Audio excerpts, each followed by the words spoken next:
ಇವತ್ತು ಯಾವ ಒಂದು ಕಾಂಗ್ರೆಸ್ ಪಕ್ಷದ ಬಗ್ಗೆ ಜನತೆ ನಂಬಿ 133 ಸೀಟನ್ನು ಕೊಟ್ಟಿದ್ದು 138 ಏನೋ ಕೊಟ್ಟಿದ್ದಾರೆ. ಇವತ್ತು ಯಾವ 3 ವರ್ಷದಿಂದ ಜನತೆಯ ಸಮಸ್ಯೆಗಳಿಗೆ ಗಮನ ಕೊಡದೆ ಕೇವಲ ಒಂದು ಮುಖ್ಯಮಂತ್ರಿಯ ಕುರ್ಚಿಗೋಸ್ಕರವಾಗಿ ಇವತ್ತೇನು ನಡೀತಾ ಇದೆ ಅವರ ಆಟಗಳು, ಡ್ರಾಮಾ, ಅದು ನಡೆಸ್ಕೊಳ್ಳಿ. ಅವರು ಇನ್ನೇನು ಮುಗಿತಾ ಬಂತು ಆ ಡ್ರಾಮಾ, ಕೊನೆಯ ಹಂತಕ್ಕೆ ಬಂದಿದೆ. ಇವತ್ತು ಉದಾಹರಣೆಗೆ ಮಂಡ್ಯ ಮತ್ತು ಆ ಕೆಲವು ಭಾಗದ ರೈತರಿಗೆ ಯಾವೊಂದು ನೀರನ್ನ 2ನೇ ಬೆಳೆಗೆ ಕೊಡ್ತಾ ಇದ್ರು, ಇವತ್ತು ಅಂತ ಒಂದು ಪರಿಸ್ಥಿತಿ ಇಲ್ಲ. ಈಗ ಈ ಸರ್ಕಾರದಲ್ಲಿ ಯಾವ KRS ನಿಂದ 2 ಬೆಳೆಗೆ ನೀರು ದೊರಕ್ತಾ ಇತ್ತು, ಇವತ್ತು 1 ಬೆಳೆ ಕೊಟ್ಟು ನಿಲ್ಲಿಸಿದ್ದಾರೆ.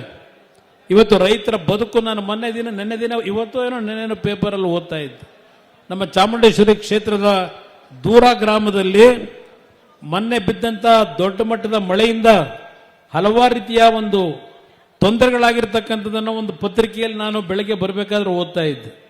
ಅದೇ ರೀತಿಯಲ್ಲಿ ಹಲವಾರು ಹುಣಸೂರು ಭಾಗ ಇರ್ಬೋದು, ಹಲವಾರು ಭಾಗದಲ್ಲಿ ಇವತ್ತು ಯಾವೊಂದು ಅಕಾಲಿಕ ಮಳೆ, ಕೆಲವು ಭಾಗದಲ್ಲಿ ಬಿರುಗಾಳಿಯನ್ನು ಒಳಗೊಂಡಂತ ಮಳೆಯಿಂದ ಹಲವಾರು ರೀತಿಯ ಸಮಸ್ಯೆಗಳು, ಬೆಳೆದಂತ ಬೆಳೆ ನಷ್ಟ ಏನಾಗಿದೆ, ಈ ಸರ್ಕಾರದಲ್ಲಿ ಆ ಬೆಳೆ ನಷ್ಟ ಏನಾಗಿದೆ ಅಂತಕ್ಕಂಥದ್ದನ್ನ ಹೋಗಿ ಕನಿಷ್ಠ ಸೌಜನ್ಯಕ್ಕೆ ರೈತರಿಗೆ ಒಂದು ಧೈರ್ಯ ಹೇಳ್ತಕ್ಕಂಥ ಕೆಲಸವನ್ನ ಈ ರಾಜ್ಯದ ಯಾವ ಮಂತ್ರಿಗಳು ಇವತ್ತು ಮಾಡದೇ ಇರತಕ್ಕಂಥದ್ದನ್ನು ನೋಡ್ತಾ ಇದ್ದೀರಿ.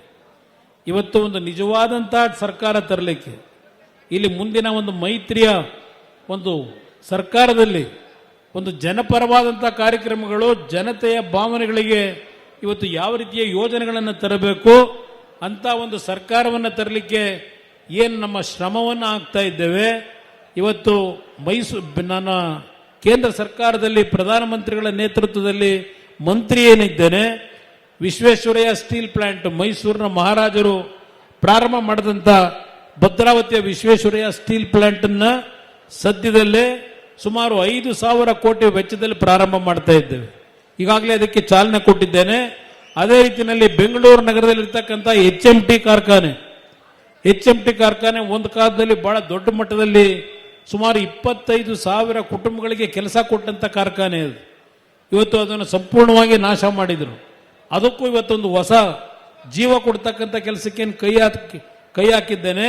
ಪ್ರಧಾನಮಂತ್ರಿಗಳು ಆಶೀರ್ವಾದ ಮಾಡಿದ್ದಾರೆ. ಅದಷ್ಟೇ ಅಲ್ಲ, ಇವತ್ತು ಶ್ರೀರಂಗಪಟ್ಟಣ ಮತ್ತು ನಮ್ಮ ಶೆಟ್ಟಿಹಳ್ಳಿ ಭಾಗದಲ್ಲಿ ಒಂದು ಏರೈ ಅಂತಕ್ಕಂಥ ಒಂದು ಸೆಂಟರ್ನ ತೆಗಿಬೇಕು ಅಂತಕ್ಕಂಥದ್ದು ಏನು ಯೋಜನೆಯನ್ನು ಪ್ರಾರಂಭ ಮಾಡ್ತಾ ಇದ್ದೇವೆ. ಟೆಸ್ಟಿಂಗ್ನ ಕಾರ್ಯಕ್ರಮ ಅದು.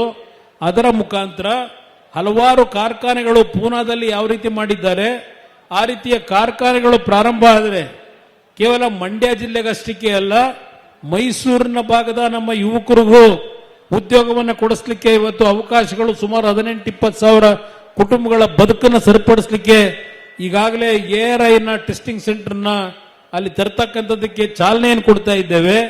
ಇವತ್ತು ನಮಗೆ ಸಿಕ್ಕಿರ್ತಕ್ಕಂಥ ಒಂದು ಅವಧಿಯಲ್ಲಿ ಈ ರಾಜ್ಯ ಸರ್ಕಾರ ಎಷ್ಟು ನಮಗೆ ಬೆಂಬಲ ಕೊಡ್ತಾರೋ ಇನ್ನೂ ಗೊತ್ತಿಲ್ಲ ನನಗೆ. ನೋಡ್ತಾ ಇದ್ದೇವೆ. ಮೊನ್ನೆ ನೀವು ಗಮನಿಸಬೇಕು, ಕೇಂದ್ರದ ರಕ್ಷಣಾ ಸಚಿವರು ಆಂಧ್ರ ಪ್ರದೇಶಕ್ಕೆ ಹೋಗಿ ಪುಟ್ಪರ್ತಿ ಹತ್ರ 650 ಎಕರೆ ಭೂಮಿಯನ್ನು ಅಲ್ಲಿಯ ಮುಖ್ಯಮಂತ್ರಿಗಳು ಡಿಫೆನ್ಸ್ ಇಲಾಖೆಗೆ ಕೊಟ್ಟಂತ ಹಿನ್ನೆಲೆಯಲ್ಲಿ ಅಲ್ಲಿ ಇವತ್ತು ಏರ್ಕ್ರಾಫ್ಟಿಗೆ ಸಂಬಂಧಪಟ್ಟಂತ ಒಂದು ಕಾರ್ಯಕ್ರಮ ಪ್ರಾರಂಭ ಮಾಡಿದ್ರು ಮೊನ್ನೆ. ಇವತ್ತು ನಮ್ಮ ರಾಜ್ಯದಲ್ಲಿದ್ದಂಥ ಹಲವಾರು ಕಾರ್ಖಾನೆಗಳು ಬೇರೆ ರಾಜ್ಯಗಳಿಗೆ ಹೋಗ್ತಕ್ಕಂಥ ಒಂದು ವಾತಾವರಣ, ಹಲವಾರು ಉದಾಹರಣೆಗಳನ್ನು ಕೊಡಬಲ್ಲೆ. ಸಮಯದ ಅಭಾವದಿಂದ ಪ್ರತಿಯೊಂದು ಹೇಳಲಿಕ್ಕೆ ಹೋಗೋದಿಲ್ಲ.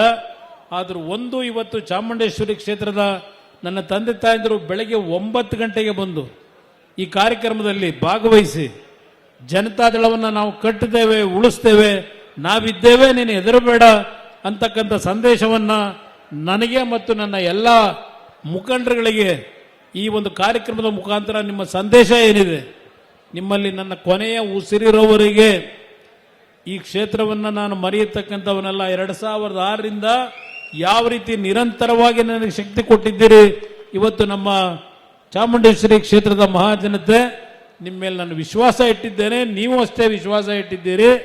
ನಿಮ್ಮ ಒಂದು ಆಶೀರ್ವಾದ 2028 ಇವತ್ತು ಕರ್ನಾಟಕ ರಾಜ್ಯದಲ್ಲಿ ಒಂದು ಮೈತ್ರಿ ಸರ್ಕಾರವನ್ನು ರಚನೆ ಮಾಡತಕ್ಕಂಥ ನಿಟ್ಟಿನಲ್ಲಿ ನಿಮ್ಮ ಆಶೀರ್ವಾದವನ್ನು ಬಯಸಿ ಏನು ಬಂದಿದ್ದೇನೆ. ನಿಮ್ಮೆಲ್ಲರ ಈ ಒಂದು ಆಶೀರ್ವಾದಕ್ಕೆ ನನ್ನ ಪ್ರಣಾಮಗಳನ್ನು ಸಲ್ಲಿಸಿ ನಾನು 2 ಮಾತು ಮುಗಿಸ್ತೇನೆ. ಜೈ ಹಿಂದ್, ಜೈ ಕರ್ನಾಟಕ. ಮತ್